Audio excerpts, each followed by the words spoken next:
Welcome back to the class. We are continuing our discussion with Emil Durkheim, his division of labor, and this is the second class or second session on his work, division of labor.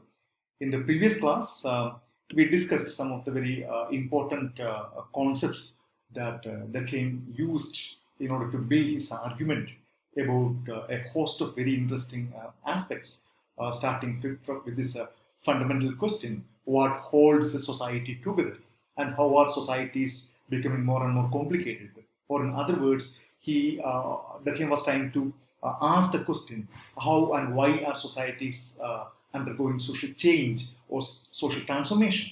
And what happens to a host of important concerns or host of important processes and dynamics when these societies move from one stage or one type of societies to that of other. And we discussed that he introduces this concept of collective conscience as a sum total of beliefs and value systems that almost every member of that particular society upholds. And we discussed its four important features, and we discussed that on the basis of this understanding of collective consciousness, collective conscience, in other words, he distinguished societies into two groups. One is a set of societies characterized by mechanical solidarity, and the other one is societies characterized by organic solidarity. So we are continuing that discussion on his magnum opus, the division of labor. So now in this class, we are looking at some of his larger arguments which follow the same logic of this distinction between societies characterized by mechanical solidarity and that of organic solidarity. So here he brings in a very important analysis on the questions of law and punishment, okay? Especially questions of legal system, questions of the whole idea of social norms, enforcement of social norms, and how this enforcement of social norms differ in primitive societies and in modern societies. And it's an extremely important argument, okay? And for any student of sociology of law, or even the law student, the discussions and arguments and observations of Durkheim are something very, very important. They're canonical, because he gives some very fascinating arguments and accounts about this transforming the genesis and the characteristics and the evolution of laws in different types of societies. So he argues that there is a very close connection between the legal systems and the collective consciousness that we discussed the other day. So collective consciousness does not exist in isolation, or it does not exist in vacuum. It gets reflected in a host of social institutions. Okay, we discussed that in societies which is characterized by extremely rigid form of collective consciousness, there won't be much of a flexibility. The idea of individual freedom would be very, very rudimentary. It would be almost non-existent. The idea of multiple forms of faith, or multiple forms of political authority, multiple forms of marital arrangement, multiple forms of living in different forms of family. All these ideas do not exist, because in societies characterized by strong collective consciousness, things would be more regimented, things would be more simple, things would be more similar. They will be heavily homogenized. So he argues that on the basis of this collective consciousness, he brings in two very important types of legal system. One is a repressive law, the other one is a restitutive law. And again, I am emphasizing the argument that he presents these two as a kind of ideal, typical categories, not as something that can be empirically verifiable at every place. So one is the repressive law, and the second one is this restitutive law. So in pre-modern era, or in primitive societies, as we discussed, the best example could be that of a tribal society. With its strong collective consciousness, the legal code insists mainly of penal laws with repressive sanction. So his argument is that in the primitive societies, the primary aim, or the fundamental objective of the law is to punish. Okay, it is to punish, it is to teach a lesson, it is to repress the people who violate the norms. So that is why he uses the term, it is repressive.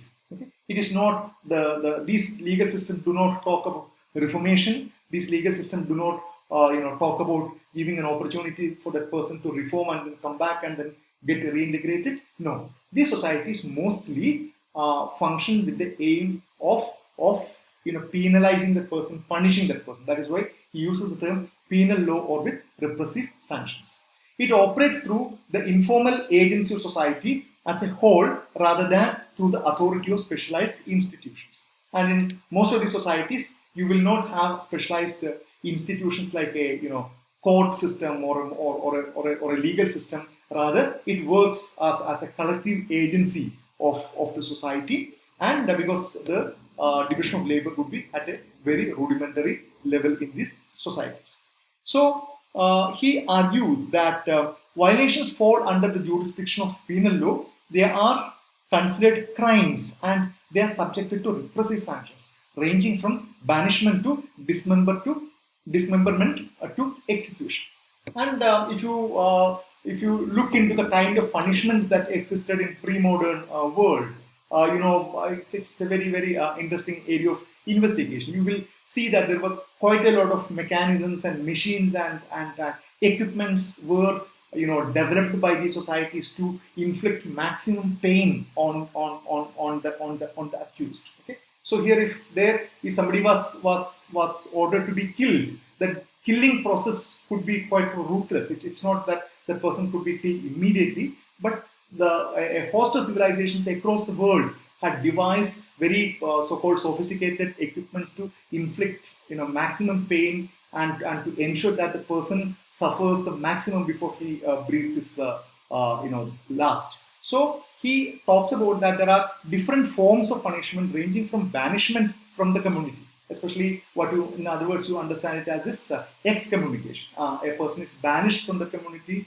no longer has any association with that. And that this was a very powerful form of punishment in India, where members were expelled from the caste. They were excommunicated from the caste or from the village if they had violated some of these caste rules, and to that of dismemberment or to that of execution. And we know that each of these punishments are not reversible. Okay? Once they are done, and it cannot be remedied. And that is why there is quite a lot of discussion and debates even now ranging about the acceptability of capital punishment, because capital punishment is an ultimate punishment which you cannot reverse it, you cannot undo that. Once it is done, the person's life is taken permanently. Okay, and so that is why a host of discussion along with its moral and ethical standards, there's a whole lot of discussions about the acceptability of capital punishment in the modern world.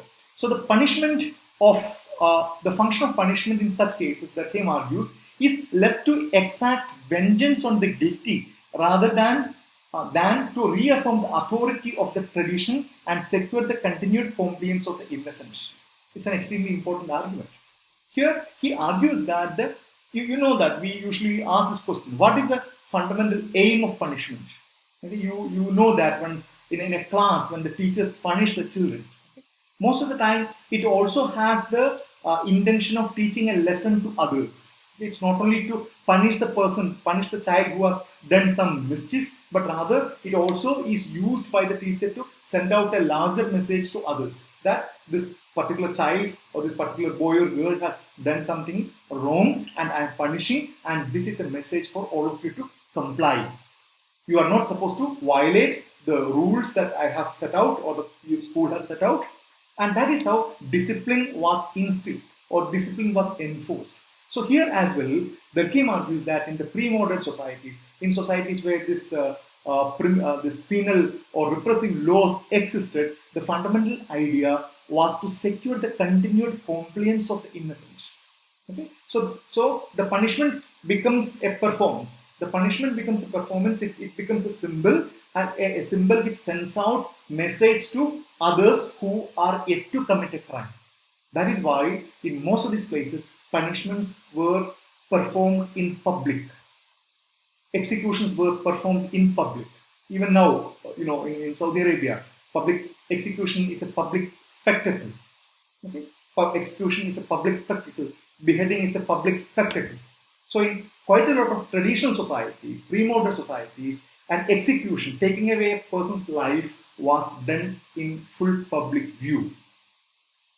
Okay? And also, if you inquire into these modalities, there were quite a number of very interesting cases about how people's lives were taken in a prolonged way. People were executed, people were hung from tree branches, from a host of very public things, and then the others could see these people struggling for their life. So this whole idea of sending out message as a lesson is something very important. Legal interventions serves the purpose of bolstering the collective consciousness, thereby contributing the continued cohesion of the society. So here, Durkheim has this very interesting argument that the punishment is something extremely necessary for a society. It's an extremely necessary component for a society, because the deviance as well as punishment play a very important role in reinforcing the boundaries of what is accepted and what is non-accepted. So the theme argues that you can't imagine a society where there are no crimes, so there are no forms of punishment, and such a society simply do not exist. You can't have a society of all very good people, excellent people, who does not commit any crime or who does not violate any norms. That is impossible, because a society requires a concrete understanding about what is permitted and what is not permitted. And this understanding is reinforced only when somebody tries to violate that and that person is punished. And he's only talking about how this particular process undergoes change from that of a pre-modern to that of a modern society. On the other hand, in modern societies, with its advanced division of labor, the legal code consists mainly of cooperative laws with a restitutive sanctions. Okay? So in a modern society, as the society is becoming more differentiated, society is becoming more complicated, there are exclusive institutions such as a legal system and courts and advocates and then constitution and law enforcement agencies. So such established division of established institutions ensure, and it mainly revolves around a kind of cooperative laws with a restitutive function. So restitutive is to restore the damage that is already done. It is not, the primary aim is not to annihilate the person who has done a crime, or the primary aim is also not to teach a lesson to the innocent people, not to send out a message, but rather to ensure that a more collective coexistence is possible. So that is why he is emphasizing on this whole argument of cooperative and restitutive sanction. And you know that the fundamental motive of modern legal system, or especially that of punishment, is to reform the culprit. Reintegration of the offender is an extremely important objective of any modern system of punishment. Every systems of imprisonment, the jail systems across the modern societies are increasingly getting oriented towards this whole question. Okay? What do you do? How do you ensure that this person who has committed an offense is brought back to the mainstream society? How is he reintegrated into the society? How can we reform? So even a jail sentence is considered to be an opportunity for this particular person to get reformed. So jail punishment is not seen as a system of inflicting more and more agony on this person, but it is seen as an opportunity. It's seen as an opportunity for this person to get reformed and then to become a completely functional, integrated person once he is out, or he or she is out of this imprisonment.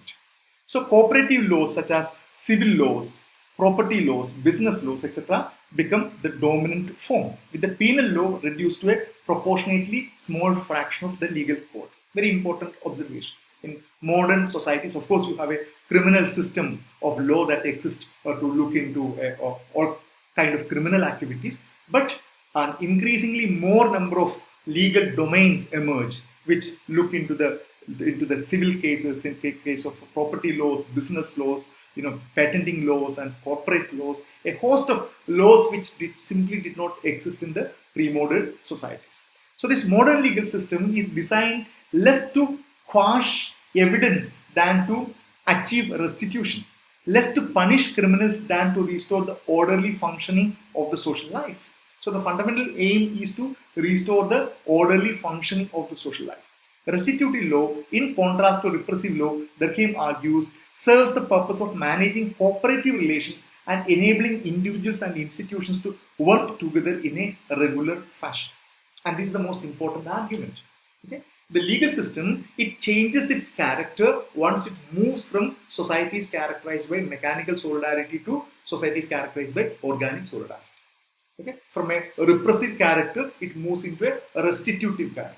The aim of the law in a modern society is to encourage, enable people to work together, live together amicably, and then function the society in a more regular manner.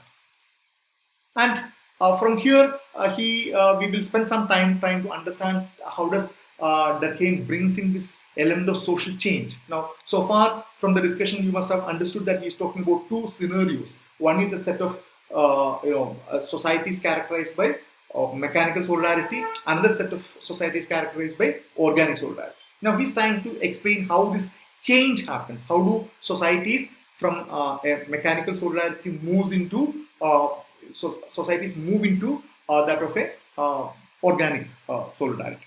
So Durkheim's view of social change revolves around an analysis of the causes and consequences of increases in the division of labor with respect to the volume and the density. So Durkheim's analysis of social change revolves around the whole question of division of labor. Division of labor becomes the parameter for Durkheim to understand social change. Okay? And this is a very important argument. And this he talks about this argument in terms of the volume of division of labor and the density of the division of labor. So this volume refers to the population size and the concentration. You know that division of labor becomes imperative once the population of a society exceeds a particular limit. You can't have no division of labor with a huge society. Division of labor is bound to happen. And the density, it pertains to the increased interaction arising from the escalated volume. So this density of division of labor, he talks about, it is again a necessity that emerges when, because of this increased interaction arising from the escalated volume of a population. So when a population grows in size, it becomes more complicated. The interaction gets more complicated because there will be division of labor, and you know, historically it is you will see quite a lot of evidence that which connects the kind of between the increase in population size and the kind of a prosperity. The human society had very limited number when they were leading a very nomadic, hunting gathering kind of a life, because the material availability was very less. Whereas this invention of agriculture, the production of surplus food, it played a very important role in increasing the number of people who are available. And that really led to increased division of labor.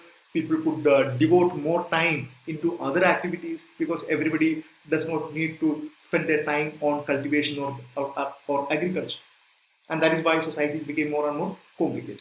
So from his, this is the quotation, the division of labor varies in direct ratio with the volume and density of societies. And if it progresses in a continuous manner in the course of social development, it is because societies become regularly denser and generally more voluminous. And this is he's talking about how societies move from a small, simple, less populated society into a more voluminous one. So this volume, it's not only the number increases, but when the number increases, the intensity of their interaction also increases.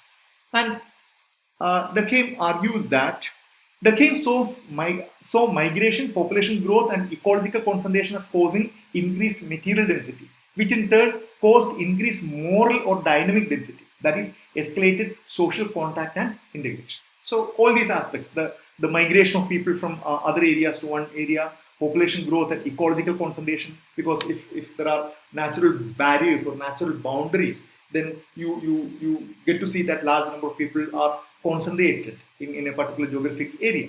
So this ecological concentration as causing increased material density, which in turn also causes what Durkheim calls it as a moral or dynamic density, that is the escalated social contact and interaction. The increased rate of interaction characteristic of large population within a confined ecological space cause increased competition or struggle among individuals. Now, Durkheim is explaining this actual mechanisms that lead to the increased division of labor. Okay? So when there are more number of people, what they are congregated in a given space, he argues that it leads to increased competition or struggle among the individuals, and in such a scenario, talents and resources play important role in differentiation among the people into different division of labor. Now, Durkheim provides a very impression that it's an automatic process that takes place. People with better character, people with better abilities and better knowledge and better talents, they tend to occupy more specialized fields compared to others who do not have that. People with certain skills, they might become artisans. People with better intellectual abilities might become the kind of scholars or priests or others. So people with better physical ability, people who are good at martial arts, might become a group of people who can be called as a soldiers or martial art experts. So he's presenting this argument as something arising out of the increased concentration. The function of the division of labor is to promote social solidarity or societal integration. So once this increased number of specialization emerge, that leads to kind of organic solidarity because one group requires the other groups. The group of soldiers require the group of cultivators, the group of artisans, the group of intellectuals, the group of priests, the group of religious scholars, and then others in order to protect. And it is a marked difference from that of a pre-modern era where everybody, that one person was almost doing all these functions. So here he brings in that kind of a transformation. The concept of function allowed Durkheim to judge whether a structure, such as the division of labor, was functioning normally or a particular type, normally for a particular type. So now from here, Durkheim comes into this whole question of evaluating a particular society. And here he brings in this whole idea of what is normal and what is pathological. And we discussed that in the previous class as well. This has been a major concern for Durkheim throughout his career. Okay, what is normal and what is pathological? And he took a very moral position. He argued that societies in a pathological state cannot be allowed to continue, or it should be it should be rectified. And he believed that sociology as a discipline has the ability to make those kind of corrections in a scientific manner. So he argued that the concept of function allowed Durkheim to judge whether a structure such as a division of labor was functioning normally for a particular type of society. So if there's a particular level of division of labor, Durkheim argued, he can look at and then say whether it is normal or pathological by looking into the kind of functions that this particular structure puts out. So he was preoccupied with the question of normal and pathological with a strong moral position, as we discussed. These considerations led him to analyze abnormal forms of the division of labor. So he argues that division of labor, while it emerges in a very natural manner, also can assume certain abnormal characteristics. And this is an extremely important argument because he was really puzzled by, or he was really worried by, a host of issues that he saw in many of these many of these modern societies, especially that of France and many other European societies. He was really troubled by what he saw as a set of abnormal or pathological conditions. So he discusses a couple of types of this abnormal or pathological forms of division of labor, and one is this anomic division of labor, a very, very important aspect which directly has a kind of a consonance with that of Karl Marx, because we discussed in the previous class that Marx is somebody who really theorized alienation. He transformed that concept from a very idealistic position to that of a very materialistic argument, that alienation is a product of capitalism and you can't have a society free of alienation within the capitalistic system. So Durkheim also speaks about alienation, but markedly different from a Marxian analysis. So he argues that the challenge of maintaining individuals' commitment to common set of values and beliefs while allowing them to pursue their specialized interest. He argued that there could be always conflict between a person's actual passion, a person's actual interest in pursuing his own, his own interest and his commitment to and compulsion to the kind of a larger collective, larger collectivity.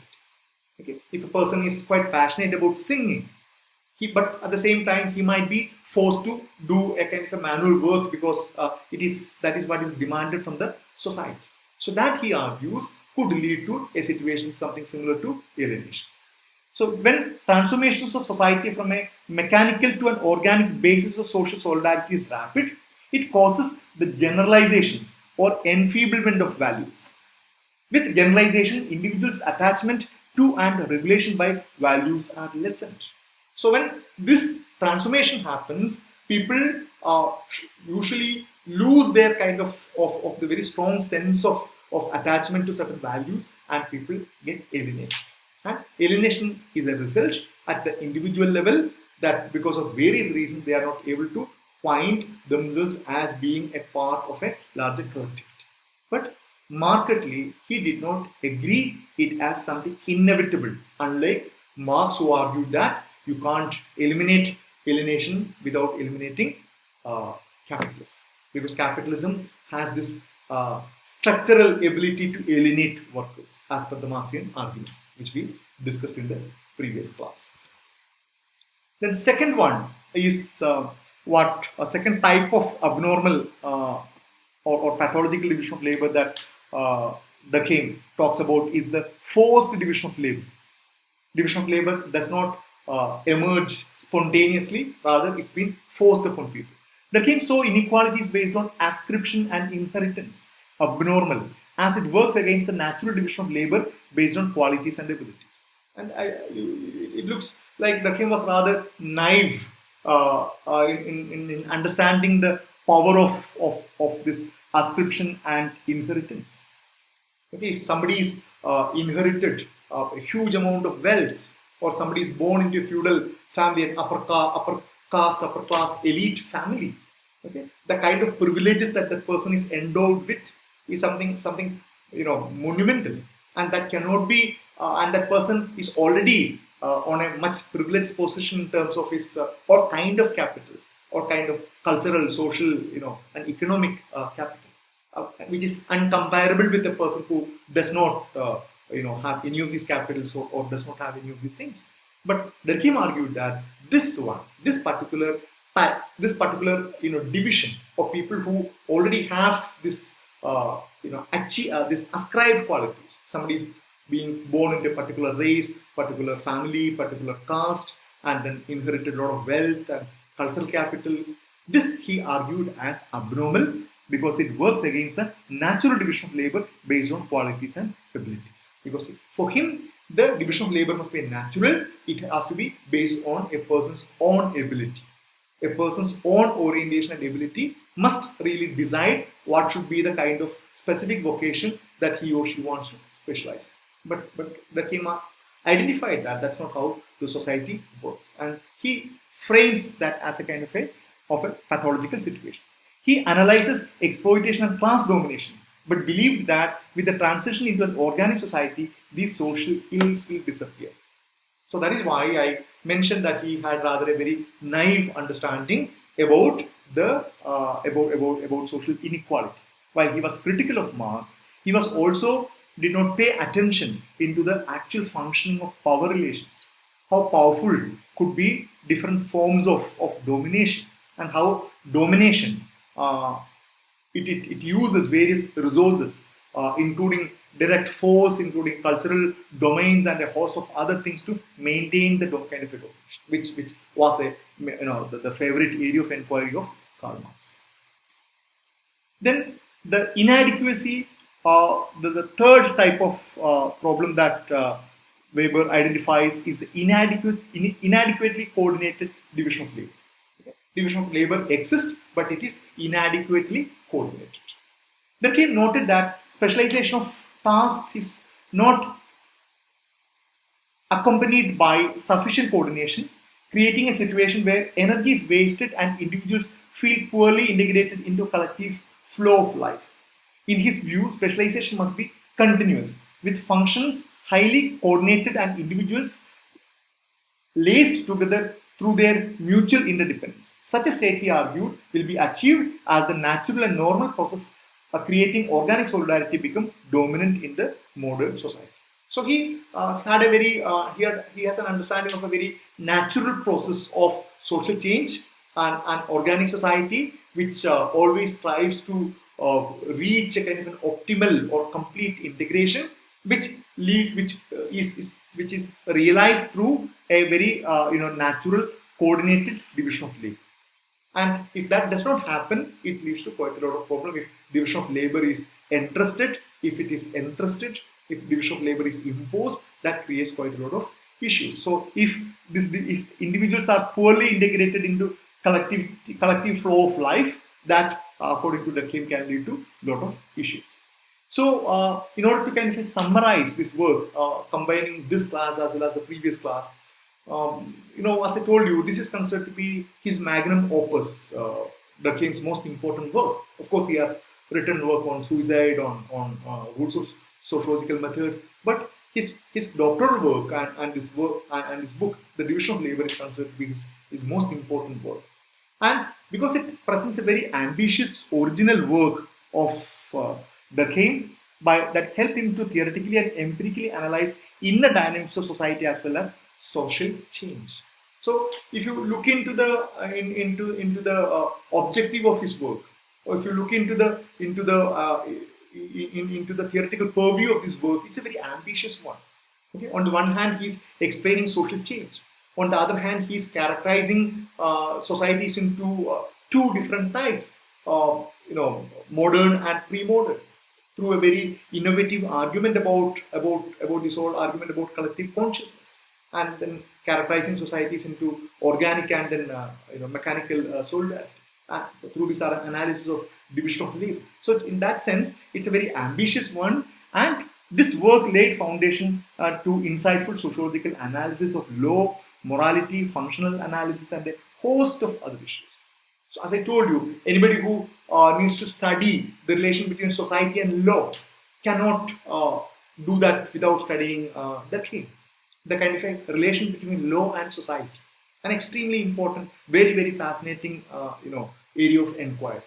How are laws getting formulated? What is its connection with society? The kind of a reciprocal relationship between law and society. You know that laws are the products of society. At the same time, laws also change society. And every nation, especially a country like India, is a fascinating example. Especially with the imposition of colonial legal system. What did this colonial legal system do to Indian traditional forms of living?